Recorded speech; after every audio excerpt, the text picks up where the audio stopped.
હરિઓમ દોસ્તો,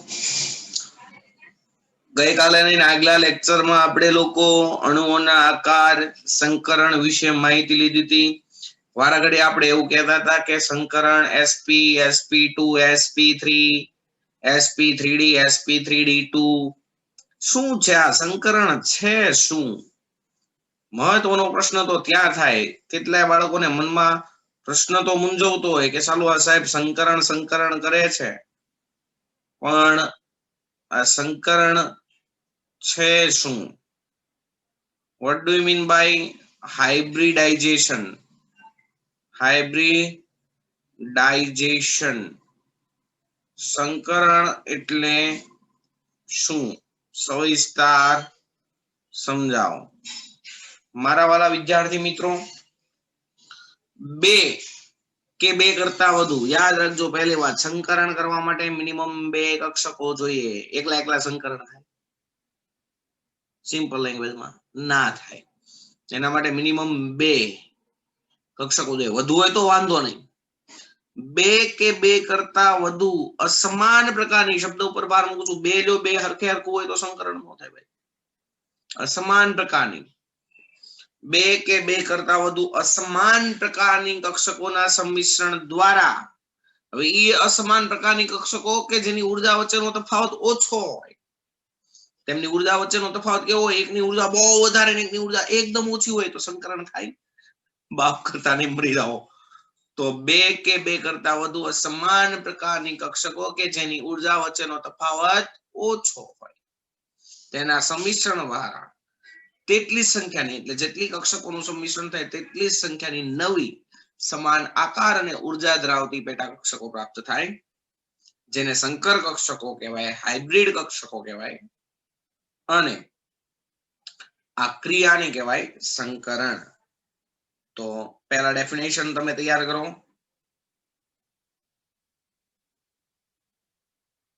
બે કે બે કરતા વધુ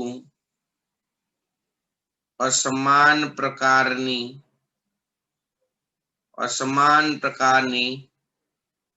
કક્ષકો કે જેમની ઉર્જા વચ્ચેનો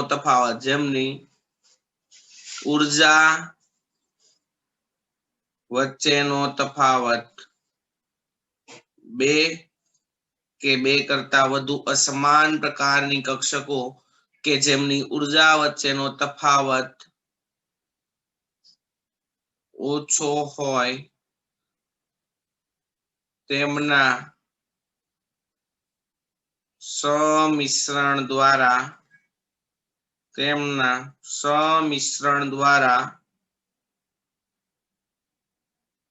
તેટલી જ સંખ્યાની નવી સમાન ઉર્જા અને આકાર ધરાવતી કક્ષકો ઉત્પન્ન થાય છે, જેને સંકર કક્ષકો કહે છે. જેને કઈ કક્ષકો કહેવાય? સંકર કક્ષકો કહેવાય. અને આ ઘટનાને સંકરણ કહે છે. બે કે બે કરતા વધુ અસમાન પ્રકારની કક્ષકો કે જેમની ઉર્જા વચ્ચેનો તફાવત ઓછો હોય, તેમના સંમિશ્રણ દ્વારા તેટલી જ સંખ્યાની, બે કક્ષકો ભેગી થાય તો નવી બે જ પેટા કક્ષક મળે, ત્રણ કક્ષકો ભેગી થાય તો નવી ત્રણ કક્ષકો મળે. પણ હવે જે કક્ષકો મળે એની ઉર્જા અને આકાર કેવા હોય?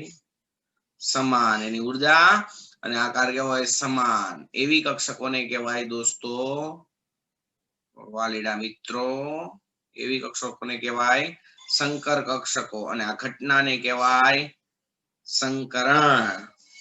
સંકરણના જુદા જુદા પ્રકાર અત્યારે આપણે ભણશું. આ ચેપ્ટરમાં આપણે જે સંકરણ ભણવાના છે એ ભણવાના છે sp, sp2 sp3 sp3d અને sp3d2 અલગ અલગ ઉદાહરણ સાથે આપણે ભણશું. બોલો કઈ પ્રોબ્લેમ? ચાલો પહેલા વાત કરીએ આપણે sp સંકરણની.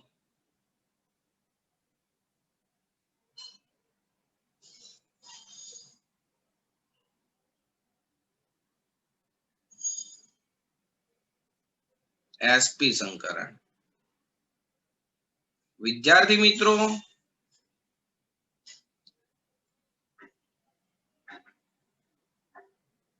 કોઈ પરમાણુની એક s કક્ષક અને એક p કક્ષકના સંમિશ્રણ દ્વારા, s કક્ષક તમને ખબર છે બધાને ગોળાકાર છે, p કક્ષક તમને બધાને ખબર છે ડંબેલાકાર છે. તો કોઈ પરમાણુની સંયોજકતા s કક્ષક અને સંયોજકતા p કક્ષક એટલે સૌથી બહારની s કક્ષક અને p કક્ષકના સંમિશ્રણ દ્વારા નવી બે સમાન આકાર અને ઉર્જા ધરાવતી કક્ષકો પ્રાપ્ત થાય છે, જેને sp સંકૃત કક્ષકો કહેવાય અને આ ઘટનાને કહેવાય sp સંકરણ.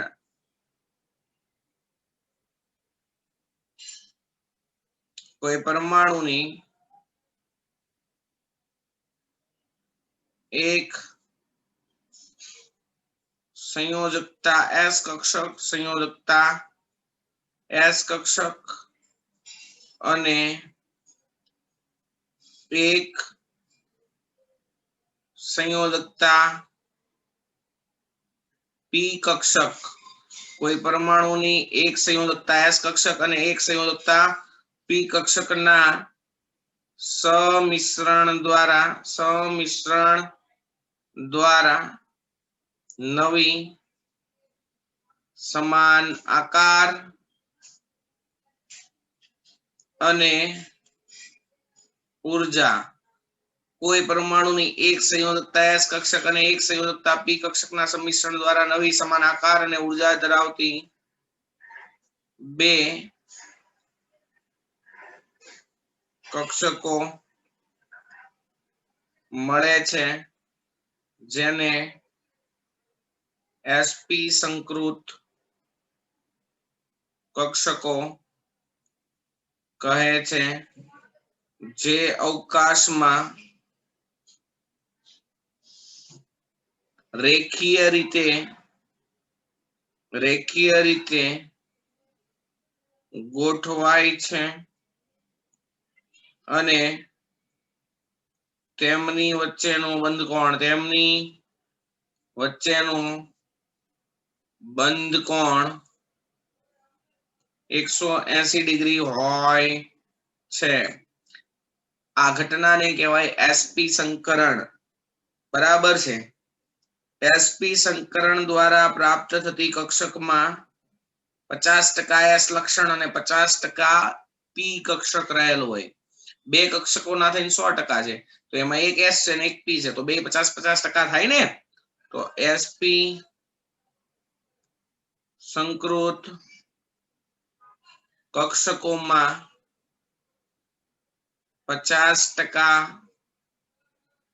s કેરેક્ટર અને 50% p લક્ષણ હાજર હોય છે. ઉદાહરણ આપું તમને લોકોને, તો ઉદાહરણ લઈએ આપણે BeCl2 ના અણુની. બરાબર, ચલો તો BeCl2 નો મધ્યસ્થ પરમાણુ કોણ છે? BeCl2 નો મધ્યસ્થ પરમાણુ દોસ્તો છે બેરિલિયમ. તો બેરિલિયમની ઇલેક્ટ્રોન રચના તમને બધાને ખબર છે. બેરિલિયમનો પરમાણુ ક્રમાંક કેટલો? 4, 1s2 2s2. બીજી કક્ષામાં 2p હોય, પણ અહીંયા 2p કેવી હોય? 0. 2p ની 3 પેટા કક્ષક, 2px 2py 2pz. ઓકે, ચાલો આ ભૂમિ અવસ્થામાં હવે બેરિલિયમ એક્સાઇટ થાય. એક્સાઇટમાં શું થાય? આ 2s નો એક ઇલેક્ટ્રોન નજીકની ઊંચી ઉર્જા વાળી પેટા કક્ષકમાં દાખલ થાય. 2p ખાલી જ છે ને, તો એમાં એક ઇલેક્ટ્રોન જાય, એટલે બેરિલિયમની ઉત્તેજિત અવસ્થામાં સંકરણ કરવા માટે, સંકરણ એમ નામ નો થાય ભાઈ, ઉત્તેજિત થવું પડે. તો આ બેરિલિયમને ઉત્તેજિત કરવો એટલે ઉત્તેજિત કોઈ પણ પદાર્થ થાય ત્યારે એની શક્તિ વધી જાય. તો બેરિલિયમની ઉત્તેજિત અવસ્થામાં ઇલેક્ટ્રોન રચના લખવી હોય તો આવી લખાય 1s2 2s2 નો એક ઇલેક્ટ્રોન 2s1 માંથી ક્યાં આવી જાય 2p1, એટલે આ ઇલેક્ટ્રોન રચના જો આવી થાય, આ 1s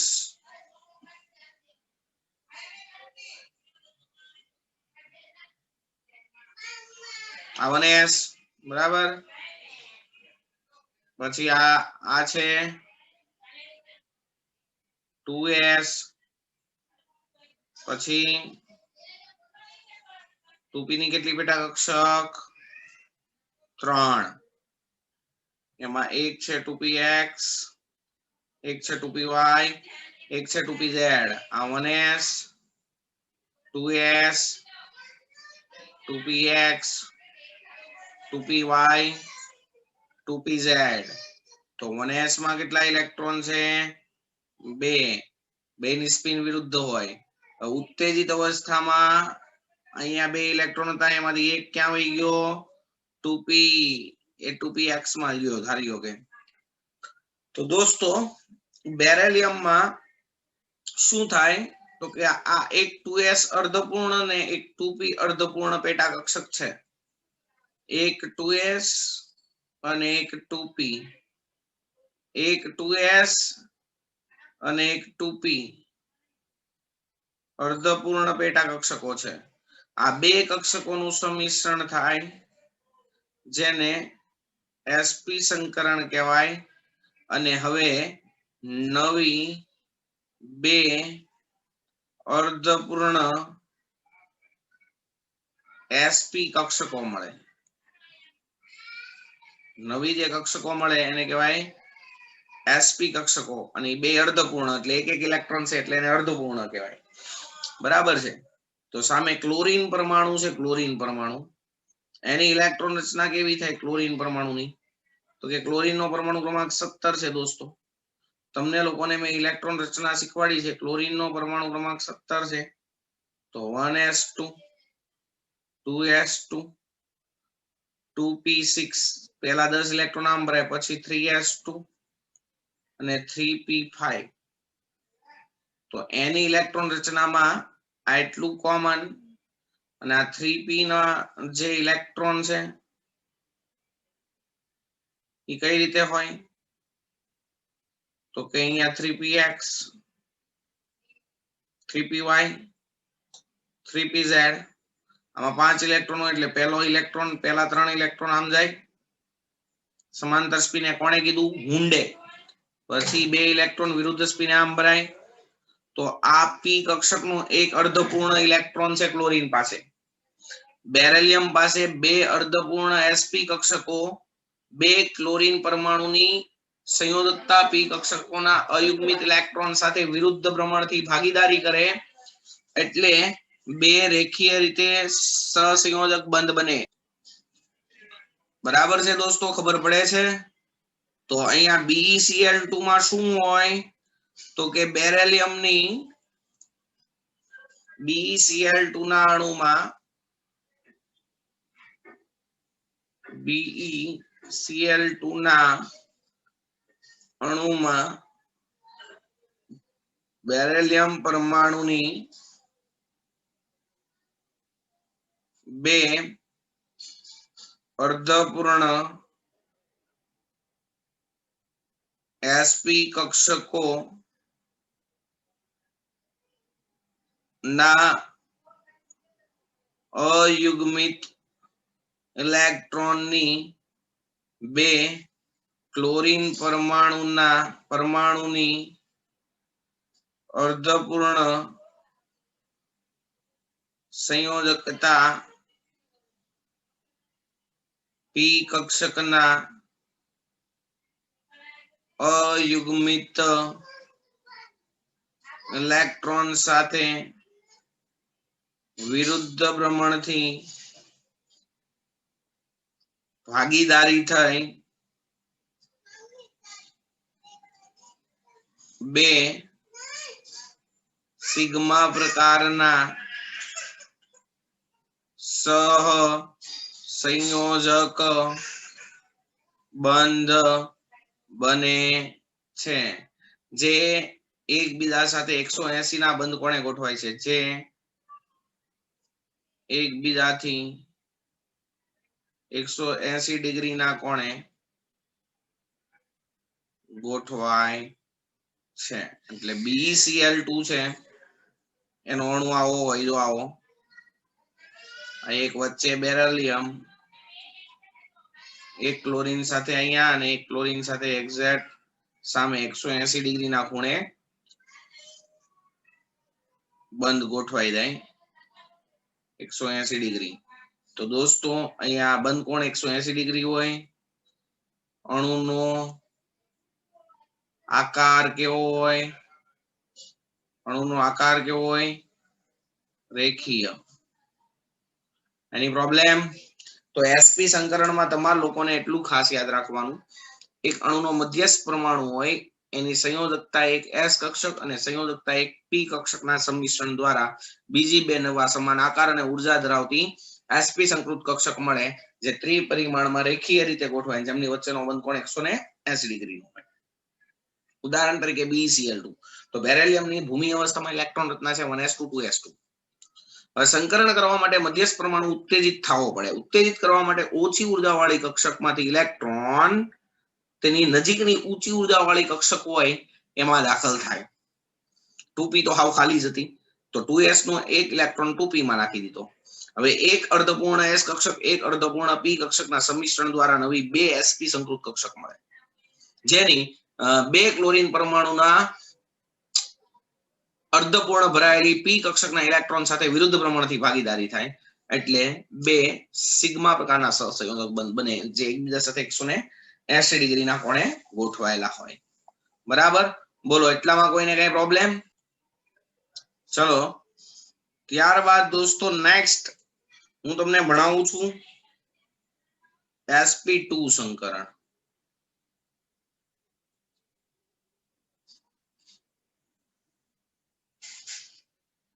sp2 સંકરણ કન્સેપ્ટ યાદ રાખો, કામ પતી જશે. ઓકે, ચલો sp2 સંકરણમાં કેવું હોય, નામ ઉપરથી જ ખબર પડે.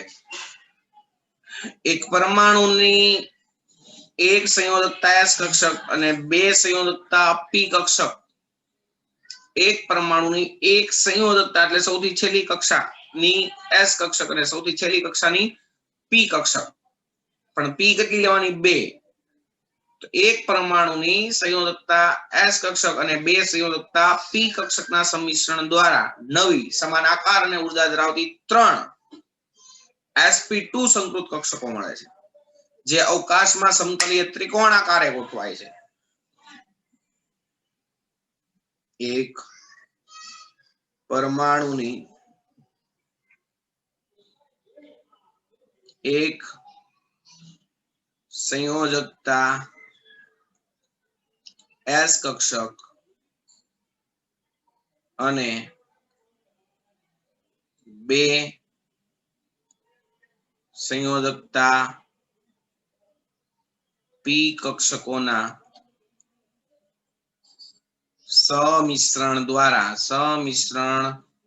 દ્વારા હવે તમને ખબર હોય તો s કક્ષક સમિતિય ગોળાકાર હોય, p કક્ષક ડંબેલ હોય, એટલે પહેલા અલગ અલગ હતી, પણ હવે આ ત્રણેય ભેગી થાય એટલે એના સમિશ્રણ દ્વારા નવી 3 સમાન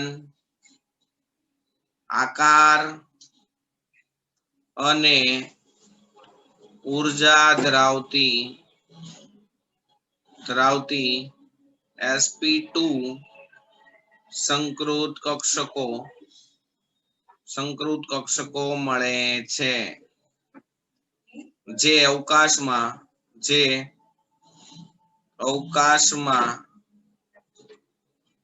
સમતલીય ત્રિકોણ આકારે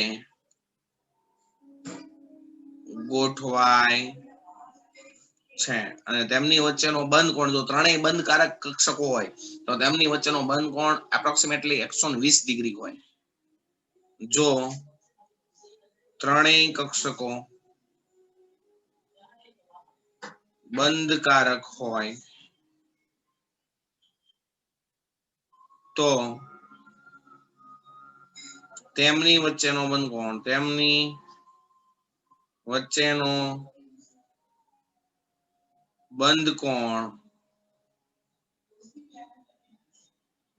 120 ડિગ્રી હોય છે. હવે દોસ્તો sp2 સંકૃત કક્ષકો કેટલી હોય? 3. તો sp2 સંકૃત કક્ષકો પ્રત્યેક કક્ષકમાં એક s કક્ષક ને 2 p કક્ષકનું વલણ હોય એટલે ટોટલ 3 કક્ષકોના થઈને 100%. એમાં 1 ભાગ s નો 2 ભાગ p ના એટલે 33.33% s લક્ષણ ને 66.66% p લક્ષણ હોય. એટલે પ્રત્યેક sp2 સંકૃત કક્ષકોમાં 33.33% s લક્ષણ અને 66.66% p લક્ષણ રહેલ હોય છે. પ્રત્યેક sp2 સંકૃત કક્ષકોમાં 33.33% s લક્ષણ અને 66.66% p લક્ષણ રહેલ હોય છે. ચલો હવે એક sp2 સંકરણ ધરાવતા અણુનું ઉદાહરણ લઈએ એટલે તમને અંદાજ આવી જાય કે કઈ રીતે સાહેબ એમાં સંકરણ થતું હશે. ચલો હું ઉદાહરણ તમને લોકોને આપું છું sp2 સંકરણ ધરાવતું હોય એવું BF3. ઓકે, ચલો બોરોન ટ્રાયફ્લોરાઇડ એમાં સંકરણ હું કરું છું. તો મધ્યસ્થ પરમાણુ બોરોન ની પહેલા શું કરશું? ભૂમિ અવસ્થામાં ઇલેક્ટ્રોન રચના. બોરોન ની ભૂમિ અવસ્થામાં ઇલેક્ટ્રોન રચના. તો ભાઈ બોરોન નો પરમાણુ ક્રમાંક કેટલો?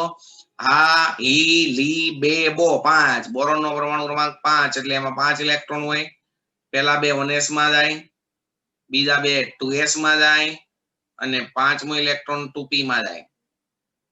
ઓકે, હવે ઉત્તેજિત કરવું હોય તો 2p ની 3 પેટા કક્ષક છે એમાં એકમાં જ 1 ઇલેક્ટ્રોન છે, હજી બાકીની 2 ખાલી છે તો 2s નો 1 ઇલેક્ટ્રોન 2p માં જશે એટલે બોરોન ની ઉત્તેજિત અવસ્થા સંકરણ કરવું હોય તો ઉત્તેજિત થવું જ પડે ભાઈ. બોરોન ની ઉત્તેજિત અવસ્થામાં ઇલેક્ટ્રોન રચના કેવી થશે? તો આવી લખાય 1s2 2s1. આ એક ઇલેક્ટ્રોન પહેલા 2px1 માં હતો, 2px માં હતો તો બીજો 2py માં નાખો, 2pz ને કરજો 0. ઓકે, તો આ થઈ ગઈ બોરોન ની ઉત્તેજિત અવસ્થાની ઇલેક્ટ્રોન રચના. તો બોરોન ની ઉત્તેજિત અવસ્થાની ઇલેક્ટ્રોન રચનાને હું ડાયાગ્રામેટિકલી બતાવું તો સમજી લો કે આ 1s કક્ષક છે. બીજી હું ડ્રો કરું છું એ 2s કક્ષક છે. પછી હું જે ડ્રો કરું છું એ 2p કક્ષક છે.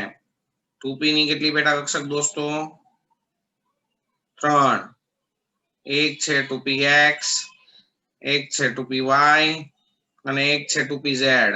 તો 1s માં કેટલા ઇલેક્ટ્રોન? 2. 2s માં ઉત્તેજિત અવસ્થામાં 1, 2px માં 1, 2py માં 1, 2pz માં કાંઈ નહીં. તો દોસ્તો બોરોન ની આ એક 2s પ્રકારની અર્ધપૂર્ણ સંયોજકતા કક્ષક અને 2 2p પ્રકારની અર્ધપૂર્ણ સંયોજકતા કક્ષક ટોટલ 3 કક્ષકોનું સંમિશ્રણ થાય એટલે નવી સમાન આકાર અને ઉર્જા ધરાવતી 3 સંકર કક્ષકો મળે એને કહેવાય sp2 સંકૃત કક્ષકો જે અવકાશમાં સમતલીય ત્રિકોણ આકારે ગોઠવાયેલી હોય અવકાશમાં સમતલીય ત્રિકોણ હવે પહેલા આ 2s હતી એ સમમિતીય ગોળાકાર હતી 2p હતી એ ડમ્બેલ હતી એક 2x હોય ને એક સોરી એક x અક્ષ ઉપર ડમ્બેલ હોય ને એક y અક્ષ ઉપર હોય પણ 2p હતી ડમ્બેલ અને આ હતી ગોળાકાર હવે આ 3 sp2 સંકૃત કક્ષક મળે ઈ દોસ્તો કેવી મળે તો ઈ સમતલીય ત્રિકોણ આકારે અને સમાન ઉર્જા ધરાવતી ત્રણેય હોય ને સમતલીય ત્રિકોણ આકારે ગોઠવાય એને હું આવી રીતે બતાવી શકું છું આમ આ 1 2 3 આ 3 ને હું sp2 સંકૃત કક્ષકો કહી શકું ઓકે ચાલો હવે ફ્લોરીન સામે 3 ફ્લોરીન છે ફ્લોરીન ની ઇલેક્ટ્રોન રચના શું થાય તો કે ફ્લોરીન ની ઇલેક્ટ્રોન રચના ફ્લોરીન નો પરમાણુ ક્રમાંક કેટલો છે ભાઈ ફ્લોરીન નો પરમાણુ ક્રમાંક 9 તો ઇલેક્ટ્રોન રચના થાય 1s2 2s2 2p5 બરાબર છે એટલે આ જે 1s માં 2 ઇલેક્ટ્રોન હોય 2s માં 2 ઇલેક્ટ્રોન હોય અને 2p માં 5 ઇલેક્ટ્રોન હોય એટલે એની ઇલેક્ટ્રોન રચનાનું આમ બતાવું ફ્લોરીન ની ને આ 1s કક્ષક છે આ 2s કક્ષક છે અને આ 2p કક્ષક હું દોરું છું બરાબર છે તો 1s 2s 2p ની કેટલી બેટા કક્ષક 3 2px 2py ને 2pz તો અહીંયા 2 ઇલેક્ટ્રોન છે અહીંયા 2 છે આમાં 5 એટલે પહેલો આવી રીતે પછી વિરુદ્ધ દિશામાં તો આમાં 2p કક્ષકનો એક અર્ધપૂર્ણ એક અર્ધપૂર્ણ 2p કક્ષક અને અહીંયા એક અર્ધપૂર્ણ sp2 કક્ષક એમની વચ્ચે સમિશ્રણ થાય પાછો બીજા ફ્લોરીન ની એક અર્ધપૂર્ણ 2p કક્ષક અને બોરોન ની એક sp2 સંકૃત કક્ષક પાછો અર્ધપૂર્ણ ફ્લોરીન ની 2p કક્ષક અને એક આની sp2 સંકૃત કક્ષકની વિરુદ્ધ પ્રમાણથી ભાગીદારી થાય એટલે દોસ્તો અહીંયા 3 bf પ્રકારના સહસંયોજક બંધ બને આવી રીતે અણુ આવો બનશે આવો bf3 નો અણુ આવો બનશે જો આવો બરાબર છે હા અને હવે સંકરણ થશે sp2 આ બંધ કોણ બનશે 120 ડિગ્રી ઇલેક્ટ્રોન યુગ્મની ગોઠવણી અને અણુનો આકાર થશે સમતલીય ત્રિકોણ એની પ્રોબ્લેમ તો આશા રાખું છું દોસ્તો સંકરણમાં તમને લોકોને કમ્પ્લીટ ખબર પડી ગઈ હશે ચલો તો bf3 ની ઇલેક્ટ્રોન રચના મારે લોકોને બનાવવી હોય bf3 ની ઇલેક્ટ્રોન રચના તો અહીંયા ખાલી શું કરવાનું હોય આ જે ઇલેક્ટ્રોન રચના છે એમાં અહીંયા એક વિરુદ્ધ પ્રમાણથી ફ્લોરીન નો ઇલેક્ટ્રોન અહીંયા એક વિરુદ્ધ પ્રમાણથી ફ્લોરીન નો ઇલેક્ટ્રોન અહીંયા એક વિરુદ્ધ પ્રમાણથી ફ્લોરીન નો ઇલેક્ટ્રોન નાખવાનો હોય ઓકે ધેટ્સ ઓલ આવડશે તો બાકીના સંકરણ આપણે ભણશું આવતીકાલના લેક્ચરમાં ઓકે દોસ્તો ગુડ લક ચલો બાય બાય